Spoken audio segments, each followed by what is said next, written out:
أعوذ بالله من الشيطان الرجيم بسم الله الرحمن الرحيم قل ما يعبأ بكم ربي لولا دعاؤكم فقد كذبتم فسوف يكون لزاما আলহামদুলিল্লাহ রবিল আলমিন আসসালাতু আসসালামু আলা সৈয়দুল মুরসালিন ওয়া আলা আলিহি ওয়া আসহাবিহি আজমাইন আম্মা বাদ। সম্মানিত আমার দ্বীনি প্রিয় বন্ধুগণ, আমি আপনাদের সামনে কোরআনে মাজিদের 25তম সূরা আল ফুরকান এর 77 নম্বর শেষ আয়াতটি পড়ে শোনালাম। ছোট্ট একটি আয়াত। এই আয়াতের মাধ্যমে এই দুনিয়ার সকল সৃষ্টি করা মানুষের প্রতি আল্লাহ তাআলা তার চূড়ান্ত বক্তব্য পেশ করেছেন। আমরা আমাদের নিজস্ব পরিমণ্ডলে তা বুঝবার চেষ্টা করব। আমা তৌফিকি ইল্লা বিল্লাহ। আল্লাহ পাক বলছেন, কুল, হে নবী বলে দিন, হে নবী ঘোষণা করে দিন দুনিয়াবাসীর সামনে। আল্লাহর নবী এই কথা গোটা দুনিয়ার মানুষের সামনে যতটুকুন পেরেছেন ঘোষণা দিয়ে গেছেন। তিনি তো আজকে কবরে শুয়ে আছেন, তিনি শূন্য দুনিয়ায়, নবী শূন্য দুনিয়ায়। আজও যারা কোরআনের প্রতি বিশ্বাসী, কোরআনের ধারক এবং বাহক যারা আছেন, তাদের দায়িত্ব হলো এই চূড়ান্ত কথাটাকে দুনিয়ার মানুষের সামনে উপস্থাপন করা, যাতে করে আল্লাহর দেওয়া নির্দেশটা ফলো করা যায়, আল্লাহর দেওয়া এই ঘোষণাপত্র পাঠ করা যায়, আল্লাহর হুকুম পালনের মাধ্যমে নিজেদের দায়িত্ব পালন করা যায়। তা আল্লাহ পাক বলছেন, নবীজি আপনি বলতে থাকুন মানুষের সামনে, মা ইয়াবাউ বিকুম রাব্বি লাউলা দুআউকুম, তোমাদের কি প্রয়োজন আছে রে যদি তোমরা তার দাসত্ব না করো, তার কাছে নিজেদের প্রয়োজনের জন্য আবেদন নিবেদন না করো, তাহলে আমার রব মহান আল্লাহর কিছুই যায় আসে না। এরপর আল্লাহ পাক বলছেন, ফাকাদ কাযযাবতুম ফাসাউফা ইয়াকুনু লিযামা, কিন্তু তোমরা যে তার প্রেরিত মহাসত্য জীবন বিধান অস্বীকার করে চলেছ, এজন্য খুবই দ্রুত তোমাদের প্রতি অনিবার্যভাবে আল্লাহ পাক চরম শাস্তি নাজিল করবেন, তোমাদের জীবনকে দুর্বিষহ করে দিবেন। এই কথাটা আল্লাহ পাক কোরআনুল কারীমের আর একটা আয়াতের মধ্যে কি সুন্দরভাবে বলেছেন, ওয়ামান আ'রাদা আন যিকরি ফাইন্না লাহু মাঈশাতান দানকা ওয়া নাহশুরুহু ইয়াওমাল কিয়ামাতি আ'মা।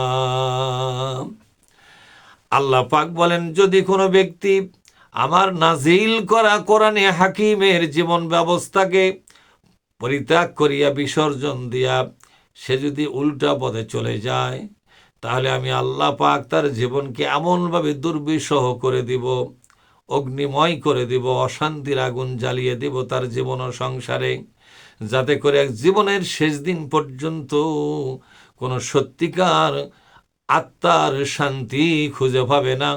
মানসিকভাবে শারীরিকভাবে বিধ্বস্ত হয়ে পড়বে। আর কিয়ামতের দিন আমি তাকে অন্ধ করে উঠাবো।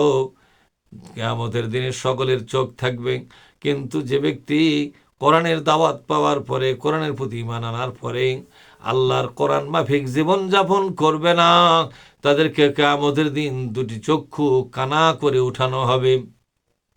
এটা হলো তার শাস্তি।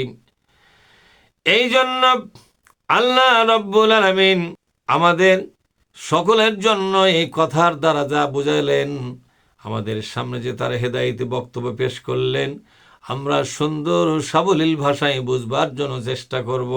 ওমা তৌফিকি ইল্লা বিল্লাহ। এ কথাগুলোর মানে কি?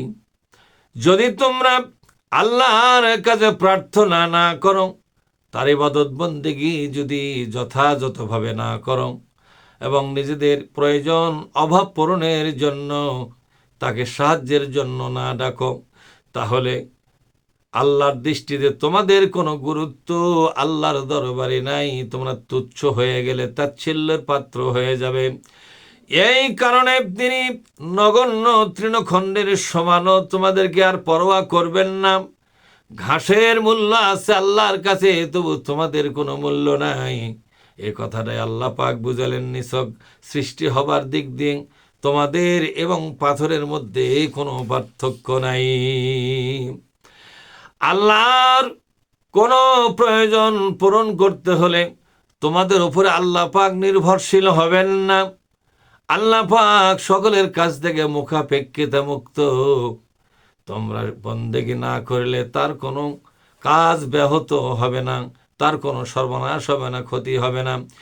এই দুনিয়ার সমস্ত মানুষ যদি আল্লাহর ইবাদত থেকে সরে যায়, আল্লাহর উলুহিয়াতের রুবুবিয়াতের আল্লাহর কুদরতের কোনো ক্ষতি নাই, বরং সর্বনাশ ও ক্ষতি।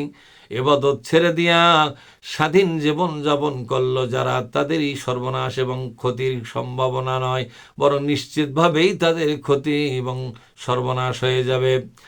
তোমাদের তার সামনে হাত পাতা এবং তার কাছে প্রার্থনা করাই তার দৃষ্টিকে তোমাদের প্রতি আকৃষ্ট করতে পারে, অন্যথায় নয়। দাম্ভিক বা অহংকারিতা আল্লাহর দৃষ্টি তোমাদের দিকে আসবে না, বরং তোমরা বিনয়ের সাথে, ভদ্রতার সাথে, কাকুতি মিনতি সহকারে তোমরা যদি আল্লাহর কাছে হাত পাতাও আর বলতে থাকো, আল্লাহ তোমার দয়া মায়া ছাড়া, মমতা ছাড়া এই দুনিয়াতে আমরা একদিনের জন্য চলতে পারবো না, একটা মুহূর্ত চলতে পারবো না।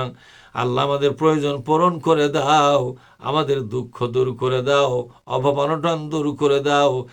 এইভাবে কথা বলতে বলতে চোখের পানি যারা ছেড়ে দিবে, বিশ্বনবী বলেন যারা আল্লাহকে ডাকতে ডাকতে, তার কাছে ভুল স্বীকার করতে করতে, তার কাছে সাহায্যের আবেদন করতে করতে কেঁদে ফেলে, যারা ঝরঝর করে চোখের পানি ছেড়ে দেয়, তাদের চোখের পানি দাড়ি ভেজার আগে, বক্ষ ভেজার আগে আল্লাহ পাক তাদেরকে ক্ষমা করে দেন এবং তাদের প্রয়োজন পূরণ করার জন্য সার্বিক ব্যবস্থা শুরু করেন।